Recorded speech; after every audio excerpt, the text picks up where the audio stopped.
Welcome back to the channel. Today we're going to take a look at the Splendor variant of Marvel and how we can collect all the Infinity Stones, build the most powerful team and collect the gauntlet for ourselves. Let's get into it.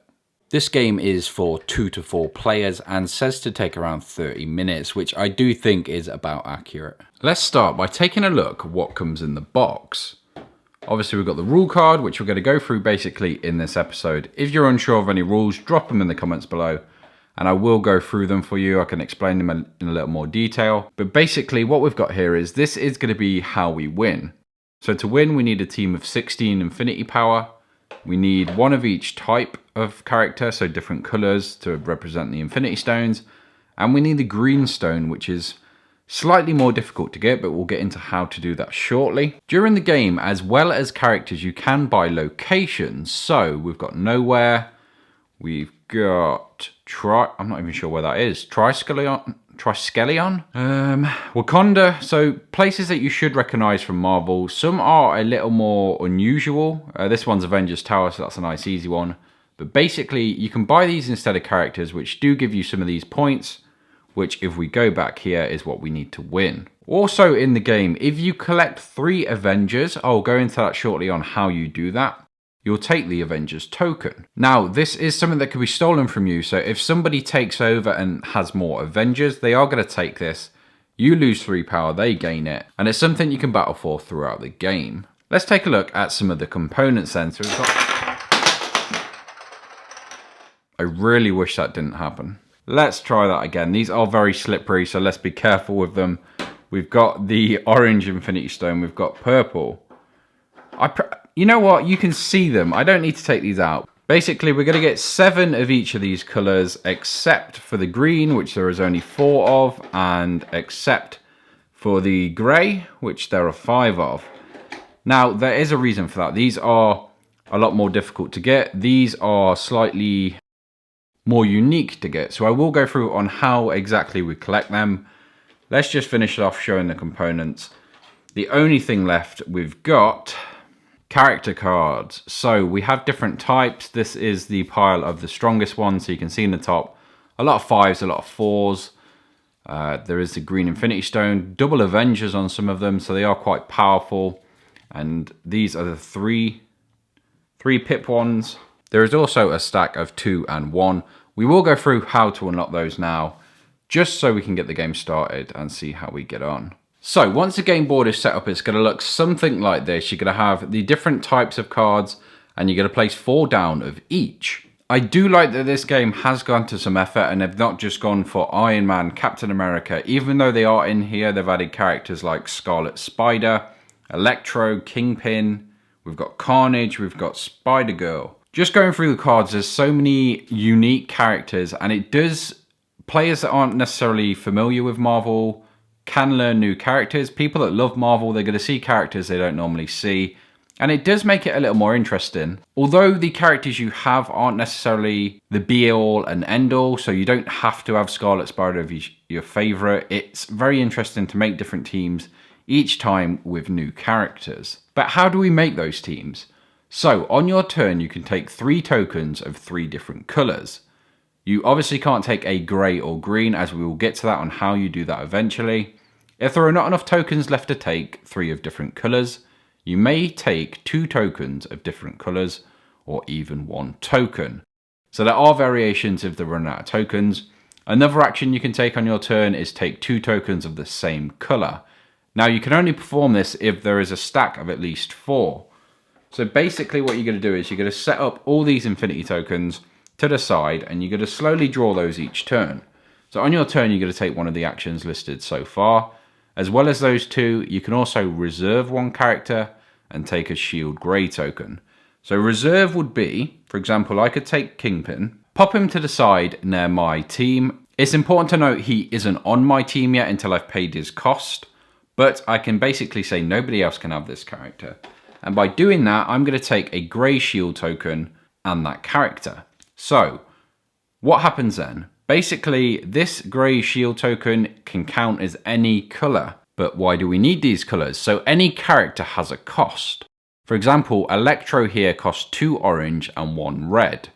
So The way we would do that is, let's say, for example, we've already purchased Scarlet Spider. Now, Scarlet Spider is an orange character, so that would reduce Electro's cost by 1. So we could basically use Scarlet Spider to pay for Electro, meaning we would then just need an orange token and a red one. How convenient, we have exactly that. So we could pay Electro's cost by using this combination of cards and tokens. Now, it's important to note, when you use Scarlet Spider as a token to pay for a character, he's not discarded, he stays on your team.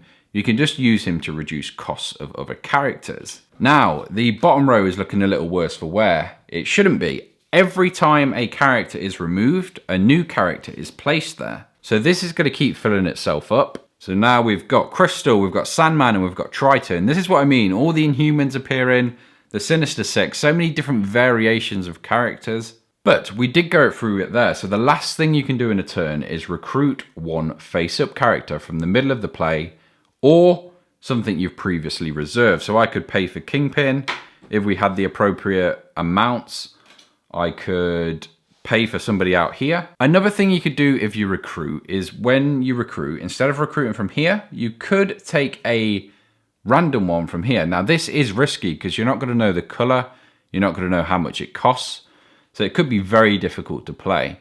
For example, here we've just pulled Punisher. He costs 5 red tokens, which is going to be very, very difficult to get a hold of. There is only 7 in the stack, so to have 5 of those, obviously we can reduce it with red characters we buy, but he is going to be very difficult to get hold of. So you can do that, but there is a lot of risk. So it's sort of risk and reward. You could get some in if there's nothing out here, but again, you aren't guaranteed a character you're going to need. You can only ever have 3 in your reserves, so it is important you don't stick too many random characters in there and get stuck with them. Now you notice some of these characters have numbers in the corner. So here we've got Groot, an orange character that costs 3 purple and 5 red. He also has 2 here. These are the infinity points. So this is what we spoke about earlier. We need 16 of these to win. So by buying Groot, we are moving closer to the end game and finishing this off once and for all. Other than costs, infinity points, and the color, we've got their name in the corner. I just want to cover everything on the card so there's no questions. Now let's say you continue to collect 3 tokens a turn. That could very quickly add up and you could end up with 10 tokens, which is actually the pool limit. This includes all colors, so that includes your gray ones that you've got from recruiting and any that you draw each turn. This makes it interesting. So basically you need to plan a few turns ahead. You need to see what you want to buy. You need to plan for that accordingly and collect the right colors. Else it could happen, and has happened, you could get stuck with 10 tokens and there's not really anything you want to buy. And you're going to have to buy something like Triton, even if you don't need him. And you're wasting tokens, you're wasting turns. And that's when you can fall behind in this game. So how do we get these infamous green tokens? You may already have noticed some of the characters actually have it in their corner. So not only do they have 4 power, Doc Ock here has got the green Infinity Stone. So if I was to buy Doc Ock, he costs 7 blue, so these are very difficult to buy. But basically, if I can actually do it, all these top row have the same, I could take the green token. Now, this does count towards your pool of 10, so you probably don't want to be buying these characters early. These are something you buy in the late game, because you are going to only have 9 other than this, because this can't be spent, you just need it to win, which can make it very difficult, and it makes it slightly more difficult to afford things you need, so I would suggest picking up these very powerful characters towards the end. That's more of a little tip than a review of the game or how it works, but that's what I found in my playtest so far. Now, like we mentioned before, location tiles. So this one here is Avengers Tower. It costs 4 yellow and 4 blue. Now, the slight variation with this is these can only be paid for by characters. So you can't use tokens to buy these. These are just something extra you can gain at the end of your turn. If you've got 4 yellow characters and 4 blue, you will take this as well as your action. This is something that happens at the end of your turn. So for example, if you buy the 4th yellow in your turn, which means you then have enough to get this, you would take it at the end. Basically, it's just going to be a bonus to your infinity points and move you closer to the final total. You can only take one of these a turn, so let's say we had 4 red, 4 purple, 4 blue, and 4 yellow. You could only take one of these, so bear that in mind. They all do have the same power, so there's going to be no variation there. It's just flavor, but it means that you can't potentially take 6 or 9 of these a turn. Few clarifications with the Avengers token. Now, I have already mentioned this. You need 3 Avengers to get it. But let's say player 3 gets 3 Avengers, takes this token, then player 4 gets 3. He doesn't take this from you. He needs to gain more Avengers than you have. So by starting this off, it's quite a good thing to get early on. Some of the characters, like I said, do have double Avengers. You will see the Avengers token here, just showing you what it looks like so you have some idea. Some will have double up here. This one's just got 1. But collecting those adds another challenge, and this can be quite important, especially in the end game. If you both finish on 16 infinity power, for example, the player with the Avengers token will win. So it is something you do want to strive for. It's something you want to aim to grab if you can, or just beat them on infinity points. It's difficult. It's difficult to decide what to do, and part of that is the interest for this game for me. It is one of my favorite games I currently own, so I would suggest picking it up if you haven't. If you're interested in Splendor, or in particular Marvel, the theme is very good. I enjoy building a team of characters, of heroes, of villains. But we're not finished yet. Let's talk about a little more on how winning the game happens. So the end game happens when a player has 16 infinity points and 1 bonus of each colour and green token. So that would mean we need 1 of each colour character, a green token, 16 infinity points, so our team adds up to 16 or more. And basically that triggers the endgame effect, meaning we have the gauntlet and we are ready to do battle. Now, when this happens, you complete the current round so that each player has played the same number of turns. So for example, if player 1 finishes to 16, it will go all the way around to player 4, which means there is a chance they could take over in infinity points. They could potentially, if they got more Avengers, they could steal this, meaning you would then not reach the 16 total and the game could keep going. There's so many things that could happen after a win, and so many sort of like backstab moves or ways to overtake. It can be very interesting, and I do think the tiebreakers make it slightly more interesting. I would say when I played it, I didn't make some of the tiebreakers clear, which caused some confusion at the end, so I would explain all of that stuff before you get into it. But that is Marvel Splendor. Hopefully you've enjoyed this how-to sort of review of Marvel Splendor. I do think the theme does add something. For my group in particular, the old-timey medieval thing, I don't know if it would have really hit the mark. This, covered in the Marvel veil, definitely did. It's one of our top games now. Huge fan of this game.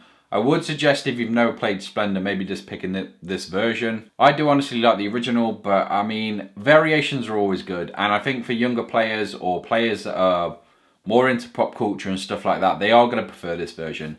Let me know in the comments below if you do play it, what you think of it, and if this has helped you at all. But I will catch you in the next one.